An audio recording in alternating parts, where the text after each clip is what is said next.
Hello, my loves. Welcome back to Lavendaire and welcome back to another episode in our Transform Your Life series. I decided to do another setup today. Let me know if you like this. And it's the first time I'm holding this mic, like handheld. I thought it looks cool. We'll see how it goes. I feel like it's more official this way. Anyway, we have been posting every single Wednesday about all the different ways that you can transform your life in 2025. And today is a very important episode because we're talking about mindset and beliefs. How do we transform our mindset and our beliefs to support us and to help us thrive?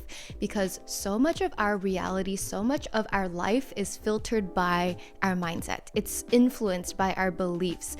And you really have to understand what's happening in here, clear it up, get it right so that you can move forward and create your dream life. Before we get started, make sure you subscribe to this channel and you click that bell so you're notified of all of our new videos on personal growth and lifestyle design. And also, if you missed any other videos in this Transform Your Life series, the playlist is here and down below. So today we're going to cover self-talk, growth mindset, overcoming limiting beliefs, and integrating new positive beliefs. So like all of our other videos, we have a free Notion template with the prompts so you can journal along with this video. The link is down below. You just sign up. You'll get a link to the Notion template where you can duplicate the template and use it to do your journaling.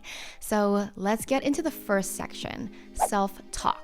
In order to transform your mindset, you have to be aware of your self-talk. And if your self-talk is negative, then you have to change your self-talk to positive. Our self-talk is that little voice in your head. Everybody has it. It doesn't shut up. You cannot control it. It just has thoughts. We think thousands of thoughts throughout the day, and our brain literally is its own thing, right? We can control our thoughts sometimes, but other times things just come up. So anyway, knowing how to manage your self-talk is something that is a really, really crucial skill in life, because number one, that voice influences how we feel. It influences our actions. It influences our confidence. It really influences everything in your life and your reality and you as a person. So you really want to be able to get a hold of that and start to be intentional with your self-talk instead of letting it be chaotic and ruin your life.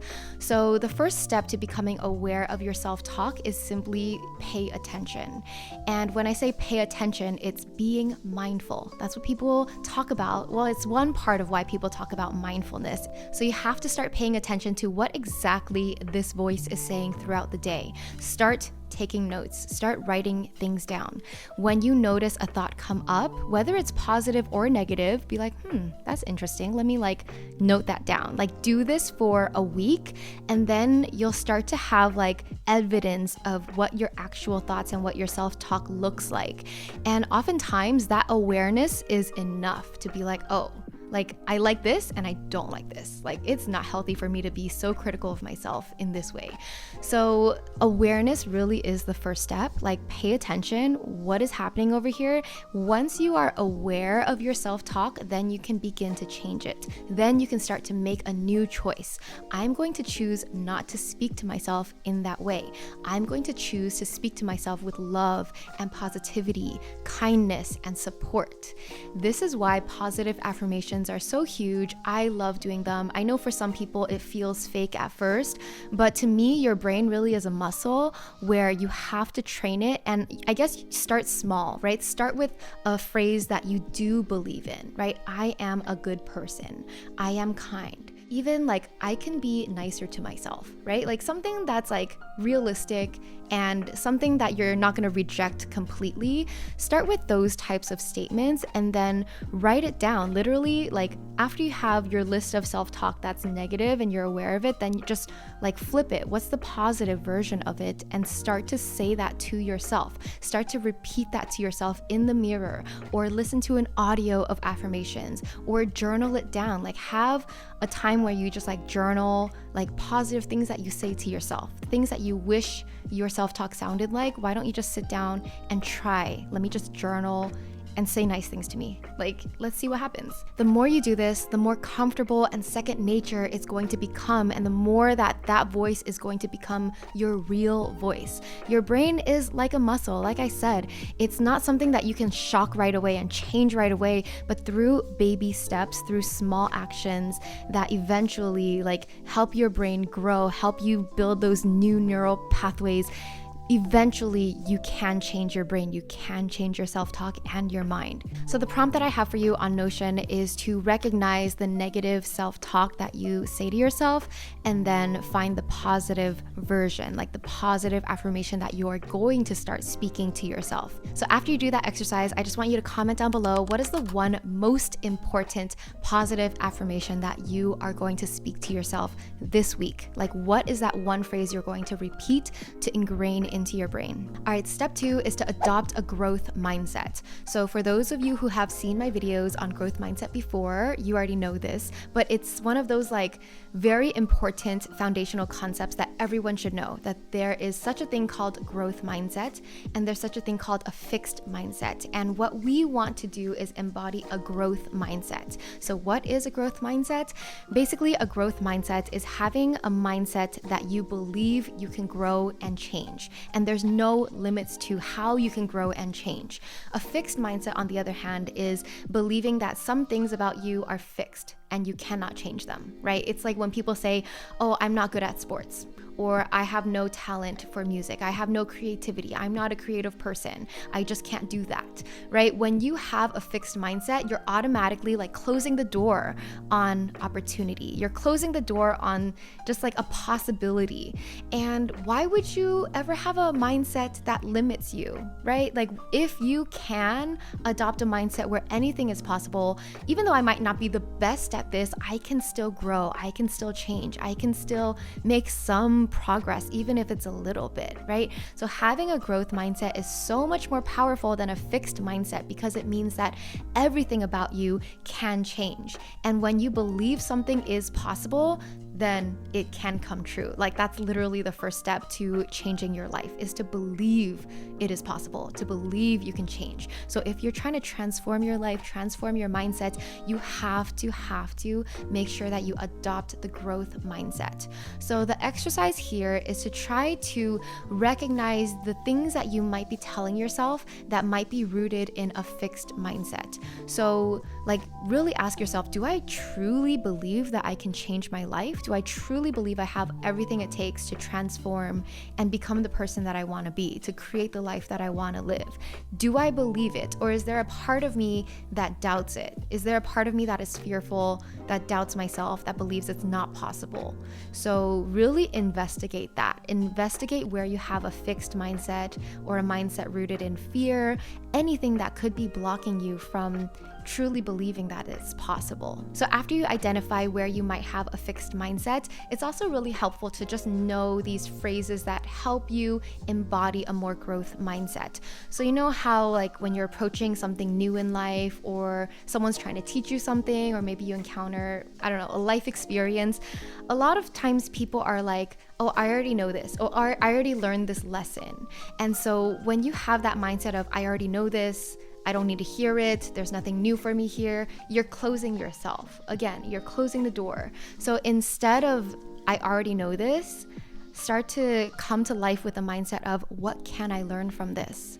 Even if you've been through the same thing before many times, there's always some new aspect to life, right? There's always something new that you could be learning. So what can I learn from this? What else is there? Be curious instead of assuming that you know everything. And that mindset will help you grow so much more. Step 3, work on overcoming your limiting beliefs. So this is a very big thing, because it's not as easy as I'm going to do this exercise and my limiting beliefs are gone. No, it is something that takes work, it takes effort, and it takes time to truly let go of these beliefs that are holding us back. So a limiting belief is just any belief that you've picked up at some point in your life that is holding you back. And this belief is not necessarily true. I would say 10 out of 10 times it's probably not true. So knowing that it is not true and yet it is holding you back, that is where the problem lies. because you are allowing these limiting beliefs to hold you back from becoming your fullest version of yourself, living your best life. And that is why it's so important to first identify these beliefs. Like, start to ask yourself, okay, what beliefs might be holding me back? This might take a while because sometimes we're not aware of our limiting beliefs. Sometimes life happens and it reveals our limiting beliefs to us. And when that does happen, take note. Don't ignore it, right? Like, you see that this is holding you back. Anyway, the first step is identifying the negative limiting belief. Second is, where did this belief come from? And third is this belief true? And like I said, most of the time, almost all the time, the belief is not true. And so what you want to do instead is, once you're aware that you have this limiting belief, then you just flip it. What's the positive version of this limiting belief? If the limiting belief is, I'm not good enough, I'm never good enough, then the positive version is, I am good enough. I am always good enough. Then you have something to work with, because now you know what you want to let go of and you know what you want to adopt. So having that list of positive beliefs that you're working on adopting is really powerful, because like I said, it's not going to happen overnight, but it's a process. It's a process of like rewiring your brain to believe the positive belief and letting go of the negative belief. The reason why the negative belief has grown so strong in your life is because someone or something happened to you that implanted that belief, that little insecurity. And the more times you encountered something in life, maybe you failed at something, or maybe you felt criticized, like any time you encountered something negative, it made that negative limiting belief stronger. And that happens to the best of us. It literally happens to all of us. So this is why some people beat themselves up so much when they make a small mistake, while others who have a more positive mindset can just be like, oh, I made a mistake. It's okay. I still feel good enough. I'm still proud of myself. Let me just pick myself up and keep going, right? Like, that's such a big difference, because one has a limiting belief that really is holding them back, and the other also made the same exact mistake, but their limiting belief is not that strong, and instead they're supporting themselves with a positive belief, and so they're able to move forward with grace. So wouldn't you want to be the latter? Moving on to step 4, it's time to integrate your new positive beliefs. So I'm going to break this down into 3 steps. 1 is repetition, number 2 is action, and number 3 is reflection. So first, you want to repeat this new positive belief as much as possible in whatever way you can get through to your brain. So if you are a visual person, put it on your phone, put it on your notes, stick it on your wall, write it on your mirror so you see it every day. If you're an audio person, I don't know what the word is, but audio, so just listen to yourself speak that belief. Like, maybe record yourself saying it over and over again, and just play it while you're getting ready, play it while you're driving. If you're a journaling type of person, then take some time to write out that belief. Either write it over and over again, or write a journal entry like the belief, and then write all the different ways where you're describing this belief, how it makes you feel, how it changes how you show up in the world. Like, I don't know, describe it, right? Do everything, work around it, work with it, and just keep doing that until it feels stronger and stronger. Number 2 is action. So you have to integrate your new positive belief through action. You have to make it real and concrete. So how do you do this? So depending on what your belief is, you have to tie it with specific actions that help support that belief. You want to give your belief evidence and prove to yourself that it is real. Prove to yourself that it's possible and it is a part of you. It is your identity. So for example, if your new belief is, I'm confident, I'm glowing, right? Then what are the actions that looks like? Maybe it's like, oh, I have to take the action to like get ready, like put on an outfit that I feel confident in, and then raise my hand and speak in the meeting, or like give a presentation with confidence. Like, you have to actually go out and do the thing. And the more that you go out and do the thing, the more you're proving to yourself that it's real. Number 3 is reflection. So as you are making a change, you want to make sure that you're making time for reflection to see if you're actually doing the thing, to see if you're actually on the right track. Like, is what I'm doing actually working? So if you are like doing the affirmations and the journaling and the taking action, like, take time every week to reflect on what did I do this week to integrate this new belief, and is it working? Like, how do I feel at this moment? Do I feel like I believe in myself a little more this week than I did last week? Maybe how did I feel last month? So if you want, you can rate yourself like 1 to 10. How much do I truly believe in this belief right now? And week to week, you can see whether you are improving, whether you're progressing, or whether you're not. And it doesn't have to be like linear, like you're making progress every week. But the point is, when you reflect, you're like checking in to see that there is some progress. It doesn't have to be perfect, but it's some progress, right? And it's okay if you have some like low weeks where you backtrack too. That's totally okay. It's all part of the journey. That brings me to my last point, which is simply to focus on progress, not perfection. It's all about just showing up, making an effort, just doing your best, just trying, just be as consistent as you can integrating these new beliefs, and be aware of when you fall back into your old negative beliefs. Sometimes we just have those weeks that we just feel terrible and we go back into like our negative self-talk, all of that stuff. But what matters is, okay, what happens after that? How did you change? Like, how did you respond to that negativity, right? Did you stay in it for a whole month, or did you pick yourself back up the next day or the next week and tell yourself, I'm going to try better. I'm going to just make an effort to like switch it a little bit. There's something that I talked to in an interview I did with Mimi Bouchard of Superhuman. That interview is not out yet, but she talks about having a very quick bounce back rate.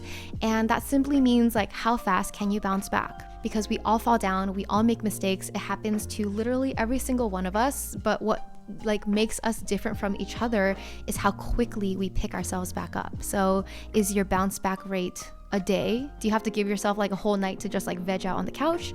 Or can it be like 30 minutes, 15 minutes, right? Like time yourself, give yourself a time. Okay, I'm gonna feel this feeling, and then maybe I'll just bounce back tomorrow, or maybe I'll bounce back in an hour. So think about that. What is your bounce back rate? And focusing on progress, not perfection. All right, I hope you liked today's video. If it was helpful, please share it with your friends, and make sure you check out the other videos in our Transform Your Life series. Last week, we did a really nice year-end reflection, guided meditation, journaling session. I really, really like that meditation. So if you haven't done it yet, go check it out and do it. And we have planning videos for 2025. Yeah, super excited so that we get a really good start to our new year. Next week, we have a really good video as well. It's on building self-confidence and changing your self-perception. All right, until next time, love you so much. Bye.